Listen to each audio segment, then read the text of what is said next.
بسم اللہ الرحمن الرحیم۔ السلام علیکم، ویلکم ٹو ماہم کہانی۔ پلیز ناول کو لائک کر دیجیے، اگر آپ نیو ہیں تو سبسکرائب ضرور کر دیجیے۔ چلتے ہیں ناول طرف۔ شازل بازل کے گھر داخل ہوئی ہی تھی کہ زین کا میسج ملا۔ تمہارا کام ہو گیا ہے، پیمنٹ کل کر دینا۔ شازل خوشی سے جھوم اٹھی تھی، اسے امید نہیں تھی کہ اتنی جلدی اس کا کام ہو جائے گا۔ وہ جلدی سے اپنے کمرے میں چلی آئی تھی۔ اب 2 لاکھ کا بندوبست کہاں سے کروں گی میں اتنی جلدی؟ وہ کمرے میں ٹہلتے ہوئے سوچنے لگی تھی۔ اسے اتنی جلدی امید نہیں تھی کہ زین کام کرے گا۔ اچانک وہ ٹہلتے ٹہلتے رکی تھی۔ اسے یاد آیا تھا طیبہ بیگم نے کل اس کے سامنے ہی ایک سونے کا ہار اپنی الماری میں رکھا تھا جو اچھی خاصی مالیت کا تھا۔ لو، میرا کام بھی بن گیا، وہ مسکرائی۔ ہار پری کی الماری میں رکھ دوں گی اور اس کا الزام پری پر آئے گا، بازل پری کو چور سمجھے گا۔ وہ ہنسی تھی۔ وہ پرسکون ہو کر بیٹھ گئی تھی۔ بازل کی آنکھ کھلی تو کمرے میں تاریکی تھی۔ اس نے سائڈ ٹیبل پر ہاتھ بڑھا کر موبائل اٹھایا۔ 8 بجنے والے تھے۔ وہ بیڈ سے اتر کر باہر آیا۔ طیبہ بیگم کچن میں تھی۔ امی، پری کہاں ہے؟ مجھے کیا پتا کہاں ہے، وہ دادو کے کمرے میں آیا تھا، مگر دادو نے بتایا کہ انہیں لگا وہ آ گئی ہوگی اب تک۔ بازل نے فون نکالا اور پری کا نمبر ڈائل کیا جو بن جا رہا تھا۔ بازل کو اب پریشانی ہونے لگی تھی۔ وہ تیزی سے پورچ میں آیا اور گاڑی نکال کر قبرستان کی طرف چلانے لگا۔ شازل کو ہوش آیا تو وہ ایک کمرے میں کرسی سے بندھی ہوئی تھی۔ خوف سے اس کی حالت خراب ہونے لگی تھی۔ اسے سمجھنے میں زیادہ دیر نہیں لگی تھی کہ اسے اغوا کر لیا گیا ہے۔ اچانک کمرے کا دروازہ کھلا، ایک نقاب پوش اندر داخل ہوا۔ پری نے چیخ ماری تھی۔ ایک آواز بھی مزید نکالی تو تمہارا وہ حال کروں گا کہ تم سوچ بھی نہیں سکتی۔ نقاب پوش نے آگے بڑھ کر اس کے منہ پر ہاتھ رکھ کر غرایا تھا۔ پری سہم کر خاموش ہو گئی تھی۔ تم کچھ دن یہاں ہماری مہمان ہو، اس کے بعد ہم تمہیں آزاد کر دیں گے، نقاب پوش نے بتایا تھا۔ مجھے چھوڑ دیں خدا کے لیے، وہ روتے ہوئے بولی تھی، مگر نقاب پوش پر کچھ اثر نہیں ہوا تھا۔ فکر مت کرو، تمہیں زیادہ یہاں نہیں رکھا جائے گا۔ اپنی بہتری چاہتی ہو تو کوئی چالاکی یا ہوشیاری مت کرنا، ورنہ تمہارا وہ حال کیا جائے گا، کسی کو منہ دکھانے کے قابل نہیں رہو گی۔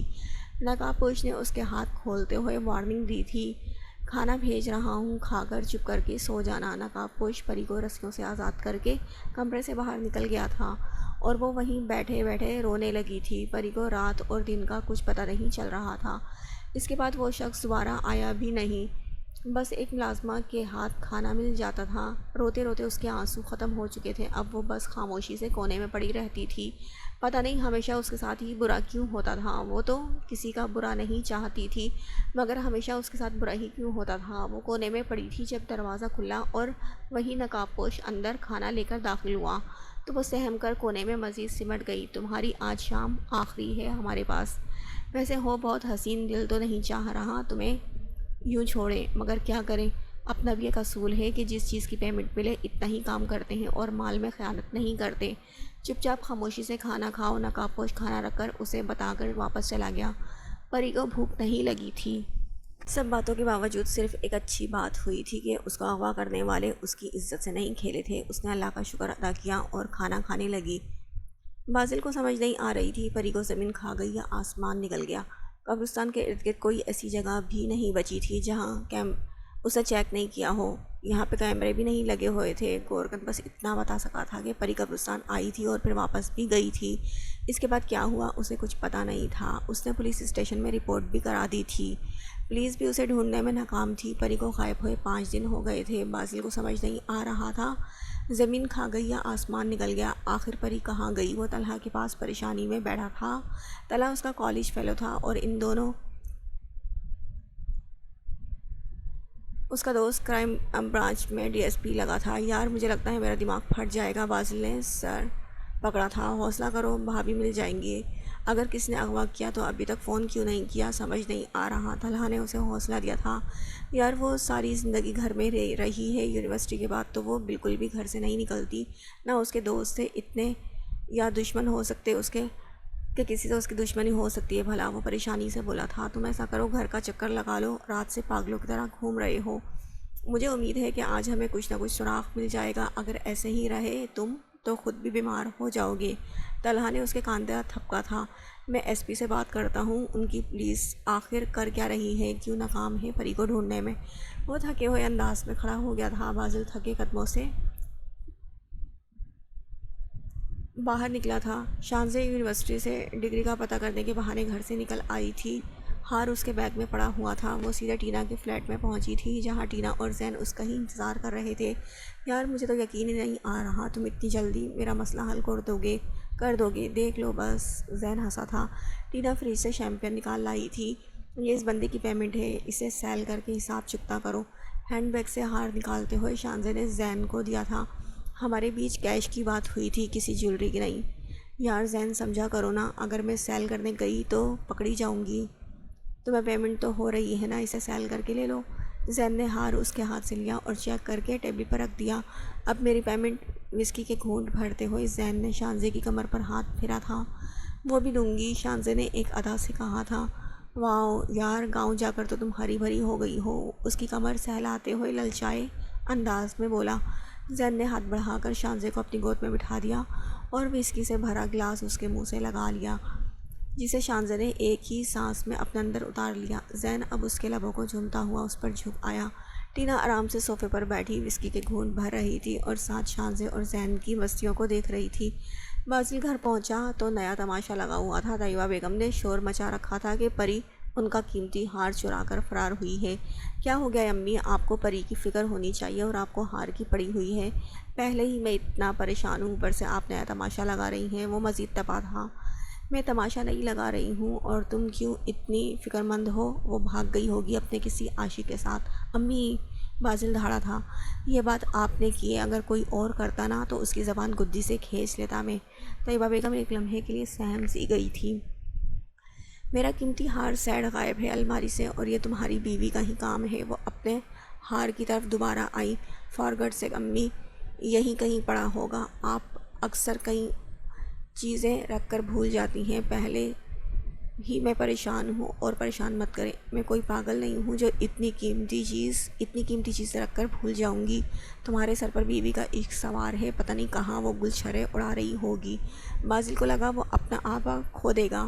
یہاں کیا تماشا ہو رہا ہے ڈیڈ؟ آپ؟ باسل ان کے گلے لگ گیا تھا۔ تم لوگوں کی آوازیں باہر تک جا رہی ہیں۔ میں کچھ دن باہر کیا رہا، تم لوگ تہذیب سب بھول گئے۔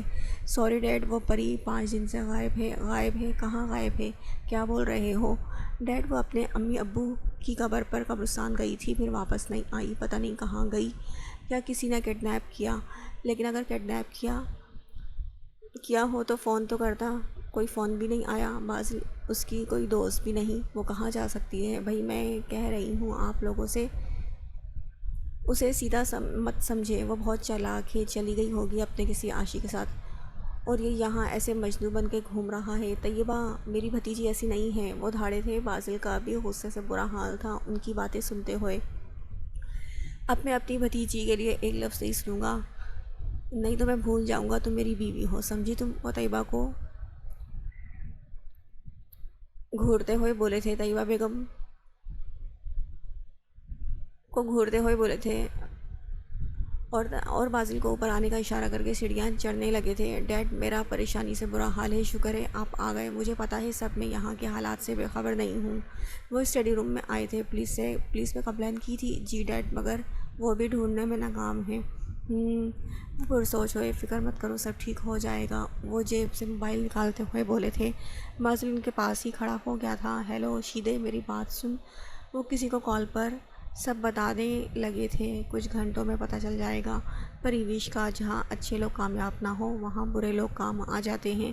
کال کاٹتے ہوئے انہوں نے باسل کو تسلی دی۔ وہ سوالیہ اپنے ڈیڈ کو دیکھنے لگا۔ شیدہ پرانا مجرم ہے، کچھ احسان ہے اس پر میرے جو آج اتارنے کا وقت آ گیا ہے۔ اس زمین کی تہہ میں سے بھی ڈھونڈ کر نکال لائے گا پری کو، اور جن لوگوں نے یہ سب کیا ان کا حشر تو دنیا دیکھے گی۔ تم جا کر ذرا آرام کرو، کیا حالت بنا رکھی ہے تم نے اپنی۔ میں آ گیا ہوں، سب ٹھیک ہو جائے گا۔ اب باسل کو دیکھتے ہوئے انہوں نے اس کا کاندھا تھپکا تھا۔ باسل کل سے اب تک پہلی بار کچھ امید جگی تھی۔ وہ تو ساری زندگی باہر رہا تھا، مگر اس کے ڈیڈ یہاں ہی تھے، ان کے تعلقات ہر طرح کے لوگوں سے تھے۔ وہ قدرے پرسکون ہو گیا تھا۔ اسے امید تھی اب پری مل جائے گی۔ حیدر شاہ پوری کوشش میں تھے کہ جان سکے کہ ان کی بہو کے ساتھ یہ سب کچھ سوچی سمجھی سازش کے ذریعے ہوا تھا یا پھر ایسے ہی کوئی واردات تھی۔ شیدے کی کال نے تصدیق کر دی تھی کہ کسی نے نام لے کر ہی ان لوگوں کو ٹپ دی تھی کہ یہ لڑکی اٹھانی ہے۔ وہ آفس میں ٹہلتے ہوئے سوچ رہے تھے کہ یہ سب کون کر سکتا تھا۔ ان کے بزنس میں کافی لوگ تھے جن سے ان کا مقابلہ تھا، مگر وہ ایسی گھٹیا حرکت نہیں کر سکتے تھے۔ پھر وہ کون کر سکتا تھا جس نے یہ سب کیا؟ شیدے نے بتایا تھا جس فون نمبر سے کال آئی تھی وہ چوری شدہ تھا اور پیسے بھی زیور کی صورت میں ادا کیے گئے تھے ڈاک سے۔ ایسا کوئی سراغ نہیں تھا جس سے پتہ چل سکے کہ اس کے پیچھے کس کا ہاتھ ہے، مگر وہ جانتے تھے اگر ایک بار ایسا ہوا ہے تو دوسری بار بھی ہو سکتا ہے۔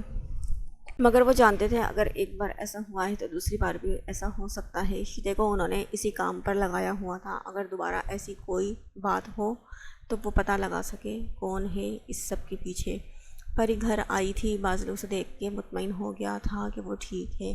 بازل پری کو گھمانے لے کر آیا تھا تاکہ اس کے ذہن سے پچھلے دنوں کی کیفیت ختم کر سکے۔ خلاف توقع جب پری کو اس نے باہر جانے کا بولا تو وہ کسی بحث کے بجائے اس کے ساتھ چلی آئی تھی، جو کہ اچھا تھا۔ آئس کریم کھا کر وہ لوگ سی ویو پر چلے آئے تھے جہاں سورج مغرب میں ڈوب رہا تھا۔ ساحل سمندر کی ہلکی ہلکی ہوا پری ویش کے بالوں کو لہرا رہی تھی۔ بازل خاموشی سے دور ڈوبتے ہوئے سورج کو دیکھ رہا تھا۔ فیسینیٹنگ ہے نا؟ پری نے خاموشی توڑی تھی۔ سو تو ہے، بازل نے پری کو دیکھا تھا، مگر میرے لیے تم زیادہ فیسینیٹنگ ہو۔ وہ ہلکا سا مسکرا دی تھی۔ شام کے مکمل ڈوب جانے تک وہ وہاں ہی کھڑے رہے تھے بنا کوئی بات کیے۔ کبھی کبھی کہنے سے زیادہ خاموشی معنی رکھتی ہے، جو ہم نہیں کہہ سکتے شاید وہ خاموشی کہہ دیتی ہے۔ پری کیسے گھر آ گئی؟ شانزے تو پری کو دیکھ کر آنکھ بگولا ہو گئی تھی۔ اس کی پلاننگ فیل جو ہو گئی تھی۔ اس نے زین کو کال ملائی۔ ہیلو زین، تم نے کس کچے کھلاڑی کو پری کی کڈنیپنگ کا کہا تھا؟ پری تو گھر واپس آ گئی ہے۔ اب یار میں کیا کر سکتا ہوں، وہ لوگ اس اڈے پر پہنچ گئے تھے۔ ایسے کاموں میں ایسا تو ہوتا ہی ہے شانزے ڈارلنگ، جسٹ کول ڈاؤن۔ اور ویسے بھی تم اسے کڈنیپ کر کے بدنام کرنا چاہتی تھی تو اس میں تو تم کامیاب رہی۔ اتنے دن گھر سے باہر رہی تھی، کون اس کی پاک دامنی پر یقین کرے گا؟ اس کا شوہر تو اس کی طرف دیکھے گا بھی نہیں۔ کس بھول میں ہو تم بازل؟ پرانے خیالات کا انسان نہیں ہے وہ، تو اس سے ملنے پر بہت خوش ہے، اسے لے کے گھوم رہا ہے، ابھی بھی کہیں نکلے ہوئے ہیں دونوں۔